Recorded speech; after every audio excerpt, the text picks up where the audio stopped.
राष्ट्रवाद के नाम पर बड़ी बड़ी बातें करने वाली सरकार अब पूरी तरह से बेपर्दा हो गई है।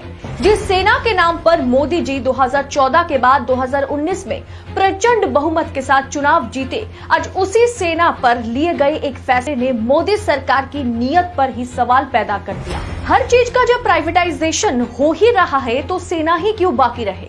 क्या अब सेना भी प्राइवेट हाथों में जा रही है? जी हाँ, इस सवाल ने मोदी सरकार के खिलाफ माहौल गर्म कर दिया। क्या है पूरा मामला, आपको विस्तार से बताऊंगी। राष्ट्रवाद नापने की अगर कोई मशीन होती तो अच्छे से नापा जाता कि भाजपा में कितना है। ये सवाल आज इसलिए उठ रहे हैं क्योंकि कड़ी मेहनत और मशक्कत के बाद सेना में भर्ती होने का मौका मिलता है। उसमें भी कई तरह के राउंड्स होते हैं, फिजिकल क्लियर करना है, मेडिकल क्लियर करना है, तमाम तरह की चुनौतियों का सामना करना होता है। सेना में भर्ती का प्रक्रिया काफी लंबी है, लेकिन अब उसे भी प्राइवेट हाथों में दिया जा रहा है। सुनकर चौंक गए ना आप, लेकिन यही सच है। सबसे पहले दैनिक भास्कर की इस रिपोर्ट पर गौर करें। सेना में 3 साल के लिए भर्ती होंगे युवा, नौकरी के बाद कॉर्पोरेट सेक्टर जा सकेंगे। जबकि 2 साल से सेना में भर्ती नहीं हुई, जो तैयारी में जुटे हुए थे उनकी उम्र निकल गई। सेना में 1.25 लाख पद खाली पड़े हैं और सरकार क्या ऐलान कर रही है कि अब सेना में 3 साल के लिए भर्ती होंगे युवा, नौकरी के बाद कॉर्पोरेट यानी कि प्राइवेट सेक्टर में जाएंगे, जिसे सरकार ने अग्निपथ भर्ती प्रवेश योजना का नाम भी दे दिया। पहले तो 2 साल तक भर्ती नहीं हुई और अब कॉन्ट्रैक्ट बेसिस पर 3 साल के लिए सेना में भर्ती शुरू हो रही है। ये थोड़ा उस तरह का नहीं है कि हाथ में से पनीर थाली छीनकर दाल चावल पकड़ाया जाए और सरकार कह रही है कि देखो हमने क्या बढ़िया काम किया। सर्जिकल स्ट्राइक के नाम पर, राष्ट्रवाद के नाम पर मोदी जी ने 2019 में हाथ जोड़कर वोट मांगे और अब वो सब भूल गए।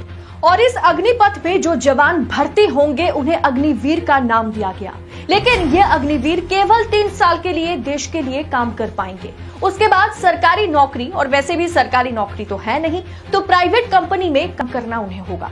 क्या यह एक तरह से युवाओं की जिंदगी के साथ खिलवाड़ नहीं है? इस पर आरएलडी प्रमुख जयंत चौधरी ने एक शानदार ट्वीट किया। उन्होंने लिखा, वाह, अधिकारियों के लिए भी ये नियम लागू कर दे। सोचिए अगर विधायक और सांसद का काम 6 महीने देकर ही 5 साल की पक्की सदस्यता मिले तो कितने माननीय तैयार होंगे।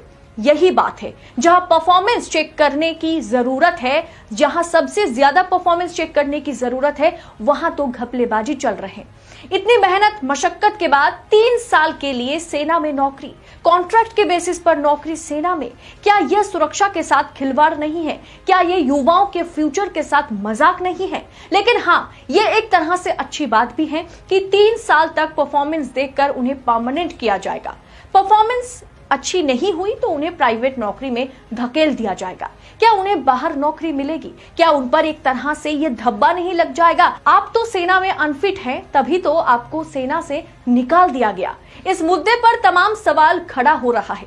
मोदी सरकार से विपक्ष पूछ रहा है कि अभी तक जिस आधार पर भर्ती होती थी, क्यों उसमें बदलाव की जरूरत पड़ गई? किस नियत से बदलाव की जा रही है? क्या अब सेना में भर्ती के पूरे प्रोसेस को मोदी सरकार प्राइवेट हाथों में देने वाली है? राजनीतिक गलियारों में तमाम सवाल घूम रहे। अब सेना अगर देश की सुरक्षा के साथ साथ कौन फिट है, कौन अनफिट है, किसका परफॉर्मेंस कैसा है, इस पर काम करेगी? ऐसा संभव नहीं है। इस पूरे प्रोसेस को किसी प्राइवेट कंपनी के हाथों में ही दिया जाएगा। आपको क्या लगता है? क्या है आपकी राय 3 साल के लिए सेना में भर्ती पर? आप क्या सोच रखते हैं? कमेंट बॉक्स में हमारे साथ जरूर शेयर करें। बाकी राजनीति के सच को अगर निष्पक्ष तरीके से जानना है तो देशनीति को सब्सक्राइब जरूर करें, क्योंकि देशनीति उन तमाम मुद्दों पर बात करता है जो गोदी मीडिया आपसे छुपाता है।